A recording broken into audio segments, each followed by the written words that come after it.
Bonjour, cette semaine j'aimerais vous parler d'un sujet brûlant, un critère qui est très important pour les candidats et dont on parle beaucoup avec les managers. Ce sujet, c'est le télétravail. Je vais partager avec vous les 9 questions les plus fréquentes que l'on me pose sur le sujet. Non, le télétravail n'est pas un droit du salarié.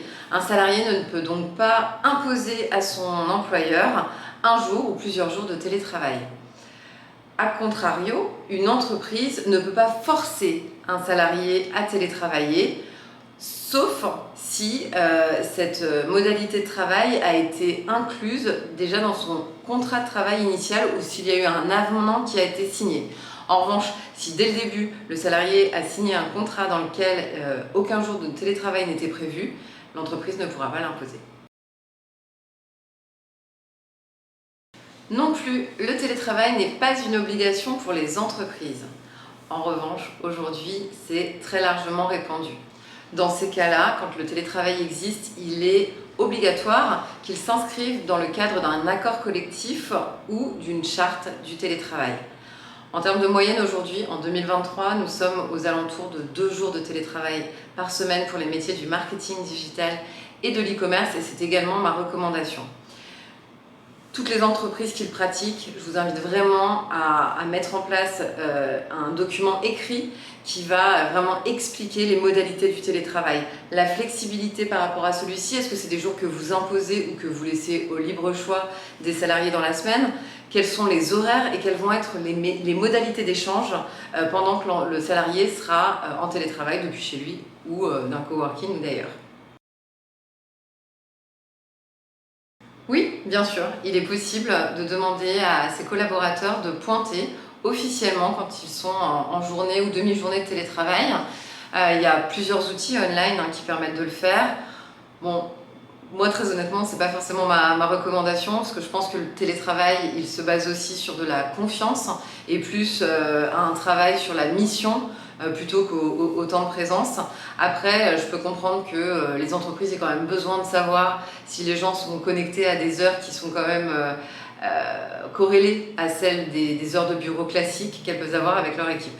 Donc voilà, je pense qu'on peut le faire de façon un petit peu plus informelle qu'en utilisant des outils de pointage, mais c'est possible. Attention, n'oubliez pas que depuis le 1er janvier 2017, le droit à la déconnexion est entré en vigueur dans la loi le droit du travail français. Ça permet vraiment de pouvoir délimiter les heures de travail consacrées au travail et les heures qui sont hors de celui-ci.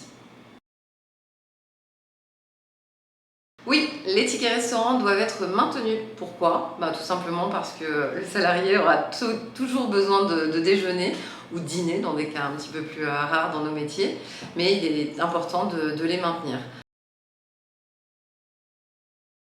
Oui, également, il faut maintenir le remboursement du pass de transport, en tout cas en proportion, au minimum à 50%, puisque en général, les jours de télétravail ne sont pas tous les jours de la semaine, donc il faut bien que les autres jours, ils puissent se rendre sur son lieu de travail. Également, nous avons des salariés qui travaillent depuis des espaces de coworking ou qui, des fois, vont travailler ailleurs, pas forcément chez eux, et ont besoin de ce pass de transport. Dans le cas où votre entreprise vous impose des jours de télétravail, bien entendu, elle doit vous fournir le matériel qui va vous permettre de pouvoir travailler depuis chez vous ou d'un autre endroit. Dans ces cas-là, elle doit vous fournir un PC, un Mac portable, également l'accès au réseau à distance afin que vous puissiez travailler. Après, il y a d'autres cas, il faut pouvoir quand même nuancer. Si à la base votre entreprise ne vous demande pas de faire du télétravail et que vous avez un poste fixe et que c'est vous qui souhaitez faire du télétravail, vous ne pouvez pas imposer à l'entreprise de vous fournir un ordinateur portable pour travailler. Après, c'est vrai aussi que pour des raisons de sécurité informatique ou des raisons d'efficacité par rapport à des outils qui peuvent être utilisés en interne, il est en général plus simple que de fournir un ordinateur interne à l'entreprise.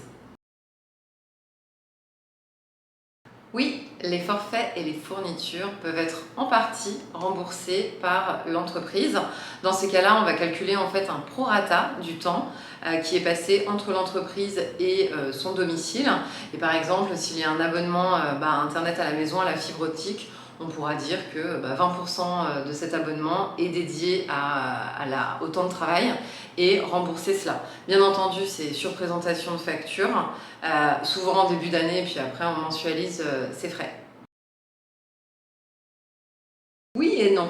Alors, je commence par le non. Si votre entreprise peut vous accueillir dans ses locaux, qu'elle en a la place et que finalement elle vous laisse le libre choix de venir au bureau ou de rester chez vous quelques jours par semaine, elle n'a pas à prendre en charge une partie de votre loyer. En revanche, et je vois que ça se fait de plus en plus souvent, il y a une réduction de la surface des bureaux, notamment dans les grandes villes comme Paris ou Lyon. Et dans ces cas-là, les entreprises ne peuvent pas accueillir 100% des effectifs tous les jours. Et dans ce cas-là, elles imposent 1, 2, 3, voire plus jours de télétravail. Dans ces cas-là, vous allez pouvoir effectivement négocier pour pouvoir déduire une partie de votre loyer à l'usage professionnel et du coup un remboursement partiel de votre loyer. Donc ça il va falloir rentrer dans des calculs. Par exemple, vous avez un appart de 70 mètres carrés, vous avez votre chambre avec un petit bureau, ça fait 10 mètres carrés, donc déjà c'est 1/7. Après, il faut retirer des charges qui sont déductibles et vous pourrez vous faire rembourser la différence. Et oui, on peut également avoir des accidents du travail en étant en télétravail. Premièrement, sur les temps de trajet. Alors, si vous allez travailler depuis un espace de coworking ou un autre lieu qui n'est pas votre domicile, ou également, ça peut être un accident à la maison quand vous étiez en train d'exercer votre activité, aller chercher un café, aller répondre au téléphone, je ne sais pas, ça peut arriver.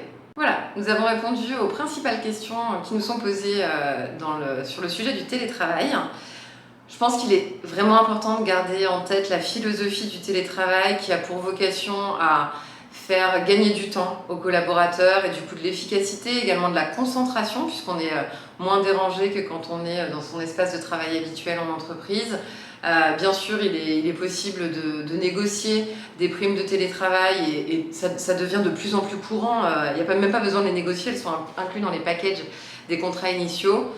Voilà. Mais n'oubliez pas que ça doit être un rythme qui est gagnant-gagnant pour l'entreprise et le salarié, que tout le monde doit s'épanouir là-dedans.